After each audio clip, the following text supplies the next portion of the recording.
dans les difficultés, face au danger, dans la détresse, comme Jonas invoque le nom de l'Éternel. Bonjour à tous et bienvenue sur Radio Azura, vous êtes dans votre émission Péniel. Aujourd'hui, on va partager sur le premier et le deuxième chapitre du livre de Jonas, l'attitude de Jonas dans la détresse, comment il a invoqué Dieu et comment l'Éternel l'a secouru. Jonas était un prophète de l'Éternel que Dieu avait envoyé pour prévenir la ville de Ninive. Le Seigneur dit dans sa parole, ce que je veux, ce que je désire, ce n'est pas que le méchant meure, mais qu'il change de conduite et qu'il vive. Et parce que le Seigneur voulait sauver la ville de Ninive de lui-même, il a envoyé son serviteur Jonas les prévenir, afin qu'ils se repentent et changent de conduite. Jonas, dans un premier temps, n'a pas voulu obéir à Dieu. Et au lieu d'aller, comme l'Éternel le lui avait dit, dans la ville de Ninive, il a emprunté un navire, il a pris un navire qui allait du côté de Tarsis. Et on dit que pendant qu'il était dans le navire, l'Éternel fit souffler sur la mer un vent impétueux, et il s'éleva sur la mer une grande tempête, et le navire menaçait de faire naufrage. Et tout l'équipage avait peur, et chacun s'est mis à invoquer son Dieu. Et ils ont tiré au sort pour savoir qui sur eux apportait ce malheur, attirait ce grand malheur, et le sort est tombé sur Jonas.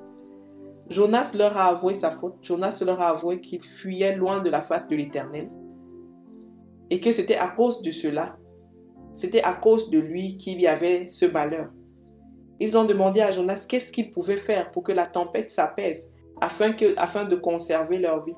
Et Jonas lui-même leur a dit de le jeter par-dessus bord. Ils ont invoqué, la parole de Dieu dit qu'ils ont invoqué l'Éternel. Et ils ont jeté Jonas dans la mer. Et la fureur de la mer s'est apaisée. Et ces hommes furent saisis d'une grande crainte de l'Éternel. Et ils offrirent un sacrifice à l'Éternel et firent des vœux. Le chapitre 2 nous dit que l'Éternel fit venir un grand poisson pour engloutir Jonas. Et Jonas fut dans le ventre du poisson 3 jours et 3 nuits. Le chapitre 2 est une prière de Jonas faite à l'Éternel. Dans cette prière, Jonas décrit sa noyade. Il décrit comment est-ce qu'il a échappé à la mort. Et voici ce qu'il dit. Jonas chapitre 2 verset 1. L'Éternel fit venir un grand poisson pour engloutir Jonas. Et Jonas fut dans le ventre du poisson 3 jours et 3 nuits. Jonas dans le ventre du poisson pria l'Éternel son Dieu et il dit, dans ma détresse, j'ai invoqué l'Éternel et il m'a exaucé. Du sein du séjour des morts, j'ai crié et tu as entendu ma voix. Tu m'as jeté dans l'abîme, dans le cœur de la mer. Et les courants d'eau m'ont environné. Toutes tes vagues et tous tes flots ont passé sur moi. Je disais, je suis chassé loin de ton regard, mais je verrai encore ton saint temple. Les eaux m'ont couvert jusqu'à m'ôter la vie. L'abîme m'a enveloppé. Les roseaux ont entouré ma tête. Je suis descendu jusqu'aux racines des montagnes. Les barres de la terre m'enfermaient pour toujours, mais tu m'as fait remonter vivant de la fosse. Éternel mon Dieu, quand mon âme était abattue au-dedans de moi, je me suis souvenu de l'Éternel et ma prière est parvenue jusqu'à toi, dans ton saint temple. Ceux qui s'attachent à de vaines idoles éloignent de la miséricorde. Pour moi, je t'offrirai des sacrifices avec un cri d'action de grâce. J'accomplirai les vœux que j'ai faits. Le salut vient de l'Éternel. Et au verset 11, il est écrit, l'Éternel parla au poisson et le poisson vomit Jonas sur la terre.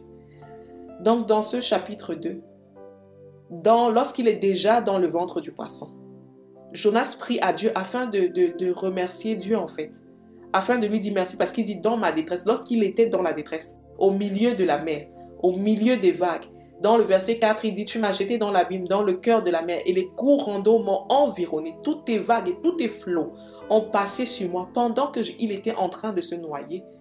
Jonas a invoqué l'Éternel. On dit au verset 8, quand mon âme était abattue au-dedans de moi, je me suis souvenu de l'Éternel et ma prière est parvenue jusqu'à toi. Alors j'aimerais te dire, toi qui m'écoutes aujourd'hui, quel que soit le problème, si les problèmes t'environnent, comme les vagues ont pu environner Jonas, au point où il ne savait plus que faire, quelle que soit la difficulté que tu peux rencontrer, quelle que soit la maladie auquel tu fais face, dans la détresse, fais comme Jonas et crie à Dieu et ton Dieu qui t'écoute et l'Éternel qui t'écoute, il va t'exaucer.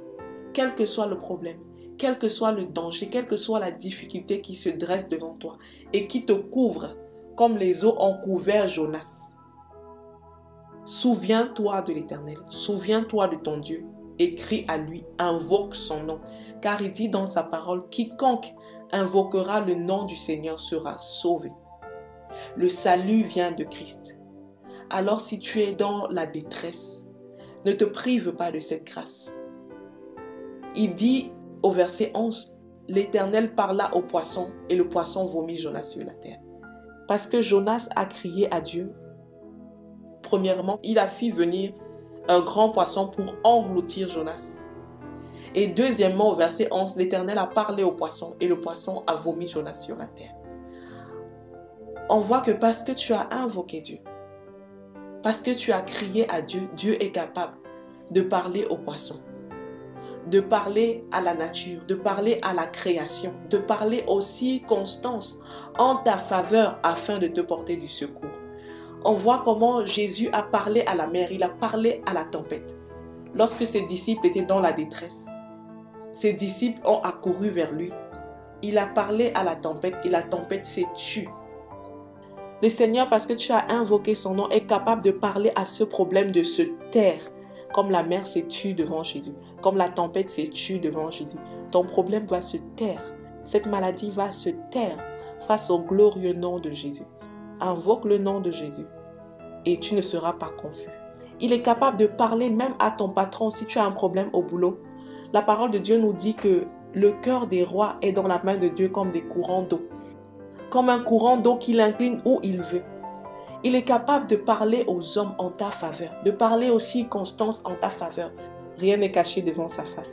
Lorsque tu vas crier, quel que soit l'endroit où tu te trouves, Jonas était au fond de la mer, en train de se noyer. Dans la mer, il n'y avait personne à côté. Mais il a crié et Dieu a entendu sa voix. De la même manière, face à ton problème, quel que soit l'endroit, le trou, le fossé dans lequel tu te trouves, si tu es dans la détresse, invoque son nom et il va te sauver. Quiconque invoquera le nom du Seigneur sera sauvé. Et même si comme Jonas tu as péché, même si comme Jonas tu as désobéi et que c'est à cause de ta désobéissance que tu es dans cette situation, répands-toi comme Jonas et invoque son nom, le Seigneur va te délivrer. Il dit dans sa parole que il est avec ceux qui ont le cœur brisé. Le Seigneur se tient dans les lieux élevés, mais il est avec ceux qui ont le cœur brisé. Alors, si tu es dans l'abattement, si ton cœur est brisé, si tu es dans la détresse, si tu es face au danger, invoque son nom et il va te sauver, il va te secourir. Amen.